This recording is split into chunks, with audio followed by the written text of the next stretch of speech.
جوئیں اور عورتیں یہ بڑا ہی نازک موضوع ہے۔ اس پر قلم اٹھانے کے لیے بڑے دل گردے کی ضرورت ہے۔ عورتوں اور جوؤں کا بڑا ہی دیرینہ تعلق ہے۔ جہاں عورتیں ہوں وہاں جوئیں پائی جاتی ہیں، اور جہاں جوئیں ہوں وہاں عورتیں پائی جاتی ہیں۔ ویسے تو عورتوں سے زیادہ لڑکیاں کہنا مناسب ہوگا، کیونکہ عورتیں تو جوؤں کی اتنی عادی ہو چکی ہوتی ہیں کہ اگر ان کو کوئی جوؤں کو طعنہ بھی دے تو وہ برا نہیں مناتی۔ کبھی نہ کبھی آپ نے بھی سلکی اور ریشمی بالوں میں موتیے کے پھولوں کی لڑیوں کی طرح جوئیں لٹکتی دیکھی ہوں گی، بلکہ بٹکتی دیکھی ہوں گی۔ کچھ عورتوں کا جوؤں کے معاملے میں ایک خاموش معاہدہ طے پایا ہوتا ہے۔ کسی کے سر میں جوں دیکھ کر وہ خاموشی سے اس نظر پر نظر جما کر بیٹھی رہیں گی، پر بولیں گی کچھ نہیں، یا پھر بہانے سے اس کے سر پر ہاتھ مار کر اس معصوم مخلوق کو دوبارہ بالوں کے جنگل میں غائب ہونے پر مجبور کر دیں گی۔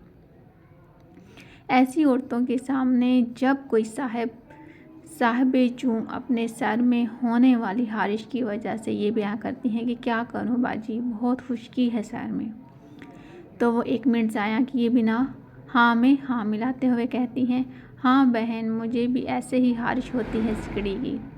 بعض لمبے ناخن والی عورتیں جب بھی اپنے گھنے جنگل میں ہاتھ ماریں اور خالی نہیں جاتا، ایک دن ہرن کا شکار تو پکا ہے جناب۔ اور تو اور کچھ شکار پکڑ کر بڑی محفل میں چپکے سے ناخن پر رکھ کر جو لڑکیاں اندھیرے میں شکار کرتی ہیں وہ قتل کے لیے موبائل کی اسکرین پر ہی کر لیتی ہیں۔ بعض عورتیں جنہیں کبھی جوؤں کا سامنا ہی نہیں کرنا پڑا، وہ ہمیشہ دوسروں کو شرمندہ کرتی نظر آتی ہیں۔ اکثر جان بوجھ کر بالوں میں ہاتھ پھیر کر چیک کرتی ہیں، اگر کبھی کسی کی جوں نظر آ جائے تو 20 لوگوں میں بھی آرام سے مالکہ کے ہاتھ پر رکھ دیں گی اور کہیں گی بہن یہ لو اپنی امانت۔ ہاسٹل میں رہنے والی کچھ لڑکیوں کی تحقیق سے پتہ چلا کہ جہاں اور بہت ساری چیزوں کا لین دین چلتا ہے، وہیں سب سے زیادہ لی اور دی جانے والی چیز جوئیں ہیں۔ کچھ بیچارے شادی شدہ مرد حضرات بھی اس پریشانی کے عالم میں نظر آتے ہیں کہ کہیں کسی خوبصورت لڑکی نے ان کے کپڑوں پر ان کی بیگم کا بھیجا ہوا باڈی گارڈ ٹنگتا ہوا دیکھ لیا تو سارے خواب عام طور پر سبھی متاثرہ خواتین جوؤں کا الزام بچوں اور ماسیوں پر لگا دیتی ہیں اور خود بڑی صفائی سے بڑی الزامہ ہو جاتی ہیں۔